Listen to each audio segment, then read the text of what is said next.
Sinang-ayunan ni Vice President Sara Duterte ang naging pahayag kamakailan ni Philippine National Police Chief General Nicolas Torre III na tinawag na pangit ang lahat ng drug addict.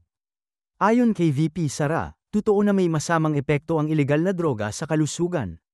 Iginiit din niyang napakahalaga ng drug test sa mga opisyal ng gobyerno. Kung pangit, malamang pangit talaga yung mga drug addict, no? Kasi ano eh, buti lang walang pangit dito ngayon. Diba, no? Wala.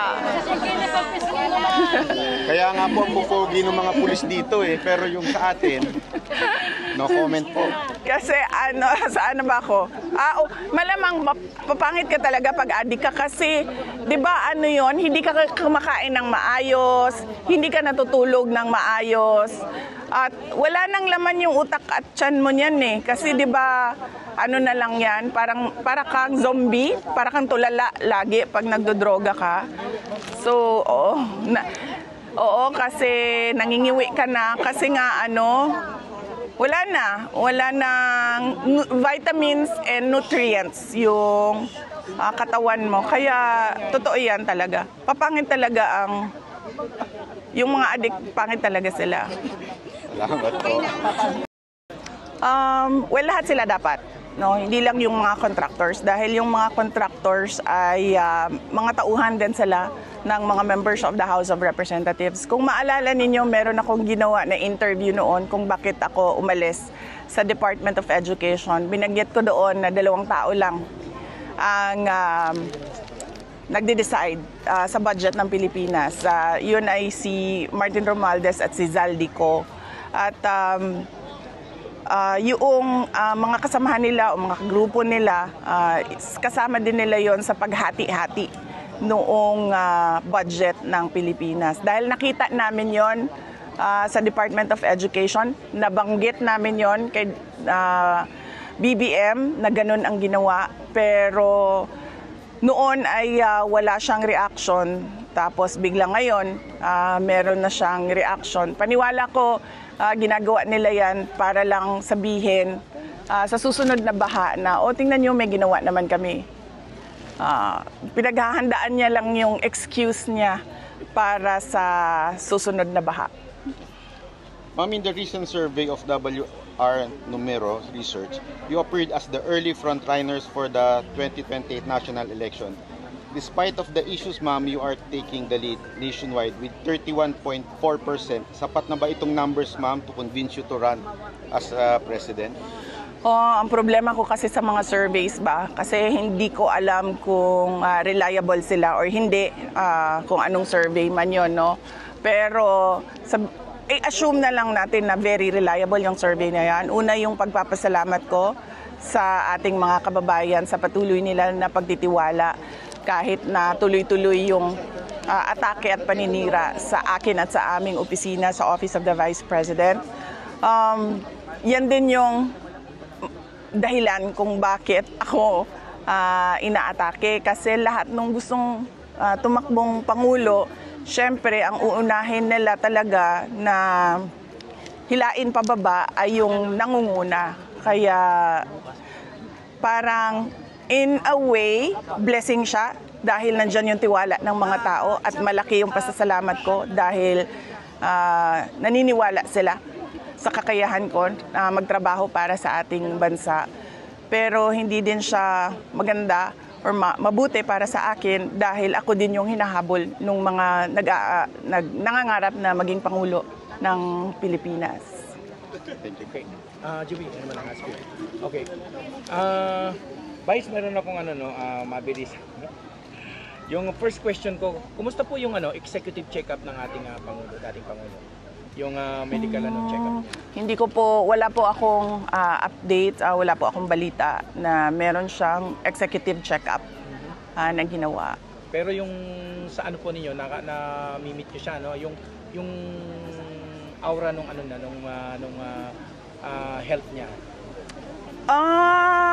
Para sa akin mas okay siya ngayon kaysa sa noon.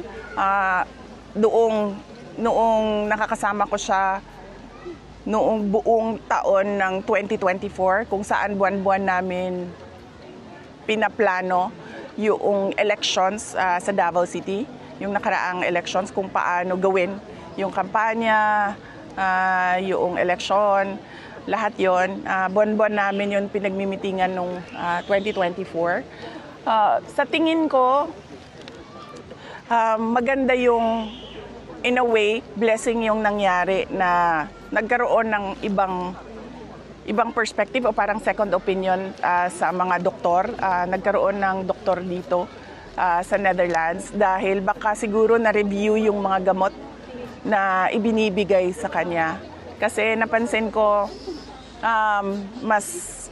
although pumayat siya syempre dahil yun sa pagkain, pero yung kanyang mood at yung kanyang disposition ay mas better compared noon. In fact, noon si PRD is very aggressive and madaling mag-init ang ulo. But ngayon, kalmado siya. And tinatanong ko sa kanya, yung mga sakit ng ulo mo ba dati or sakit ng likod mo, yung cramping mo, nagka-cramps yan siya. Sabi niya, nagtataka din siya kasi nawala. So feeling ko dahil yon sa treatment plan ng doktor niya ngayon, ng medical officer ng detention unit. So on that note, truly nagpapasalamat kami sa detention unit dahil nakikita ko naman na inaalagaan nila si Pangulong Duterte. Ito po, ano po yung komento ninyo sa sa mga congressman at mga senador na gustong ituloy ang impeachment sa kabila ng pagbasura ng Korte Suprema na unconstitutional yung article of impeachment? Kahit ako man, gusto ko ituloy yung trial kasi sabi ko nga, diyan lang ako makakapanigurado ba na masasagot ko yung mga katanungan nila at yung mga atake nila diyan na forum na yan sa trial. Pero kailangan natin respetuhin yung mandato ng Supreme Court at yung mandato ng Senate of the Philippines pagdating sa mandato ng Supreme Court pagdating sa desisyon sa constitutional questions at mandato ng Senate of the Philippines pagdating sa kung gagawin o hindi yung trial, yung impeachment trial. Ito po, may question ako, nasa inyo ho, kung sagutin nyo, hindi Reaction po ninyo doon sa pagmamak ni Vice Ganda kay dating Pangulong Duterte? Hindi ko. Sigurado ako kung si Pangulong Duterte yon, wala lang yan sa kanya. Kasi sanay siya dyan politiko siya Kahit man ako, merong nagganyan sa akin, wala lang yan sa akin hindi ko pinapansin yan. Kung tama ba o mali, sa kanyang na lang siguro yun, personal na desisyon yun. So, kung ginawa niya, so sa paningin niya, tama yun. Okay. Nagmungkahi si Senator Miguel Zubiri tungkol sa mandatory drug test ng kanyang staffs, at hiniling niya sa lahat ng staff ng Congress at Senate na gawin din ito. Nakahanda din po ba kayo na magpa-drug test sa maging mga staff ninyo? Hihilingin din po ba ninyo sa first family na sila rin ay magpa-drug test? Matagal na ako nagsasabi, sir. Matagal na ako nagsasabi na magpa-drug test na kami lahat. Inaantay ko lang talaga si BBM at yung Office of the President na magsabi na magpa-drug test na. Kahit ngayon pa, magsabi sila na magpa-drug test tayo. Magpa-drug test, walang problema sa akin yun. In fact, kami din sa Office of the Vice President, handa kami na magpa-drug test lahat. Okay. Ito pang huling-huli sa susunod na buwan po yung yung first hearing ni dating Pangulo Kumusta naman po yung paghahanda ng grupo ni Attorney Nicolas Portman? Yes, meron kaming meeting, 2 meeting kami dito sa The Hague. Pag-uusapan namin yung mga preparations nila. Previously, ang ginagawa namin is exchange of messages lang kung ano yung mga paghahanda nila sa confirmation of charges at sa mga iba pa nilang mga filings. Pero by next week, meron po akong mas comprehensive na update kapag natapos po yung meeting namin. Okay. Thank you. Last na po, mensahe po ninyo sa mga kababayan natin dito sa France na sumusuporta sa inyo tsaka sa inyo pong ama. Oh yeah. Yung mga kababayan natin na ngayong araw na ito nandito sa Paris, nagpapasalamat ako dahil sobrang short notice yung ating invitation sa kanila na gumawa tayo ng mabilisang pasasalamat sa kanila. Yung ating mga kababayan sa France at sa buong mundo, syempre paulit-ulit, wala kaming ibang mensahe kundi pagpapasalamat dahil sa pagpapakita nila ng suporta kay dating Pangulong Rodrigo Duterte at pagpapakita nila ng pagmamahal at pagdadasal nila. Kasi malaking tulong talaga yon.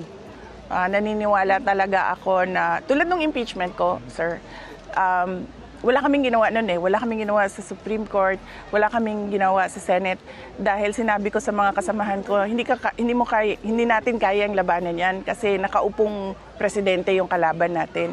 So wag na tayo gumalaw, pabayaan na lang natin. Tapos biglang nagkaroon kami ng good news, then nagkaroon naman kami ng isa pang good news. Wala na ko ibang explanation kundi yung pagdarasal ng siguro milyon-milyon na mga Pilipino. Yun yung rason kung bakit may ganun. Maraming salamat. Follow-up Thank you. question lang po Yes. tungkol sa drugs. Oo. Recently sinabi ni Torre na pag addict daw pangit. Naniniwala po ako dito kasi kayo po, ang ganda nyo po. So ibig sabihin, hindi kayo pangit. Hindi po kayo addict. Okay. Pero sa Malacanang, maraming pangit. Naniniwala po ba kayo na pag addict ay pumapangit talaga? Okay lang, ma'am. Sandali lang.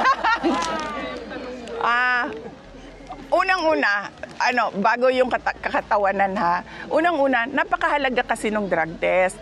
Kasi tinatanong natin yung kapasidad ng ating mga leaders na mag-isip at magdesisyon. Kapag nagdodroga ka, altered yung state of mind mo So paano natin napapanigurado na sakto yung mga desisyon or ikaw pa ba yung gumagawa ng mga desisyon?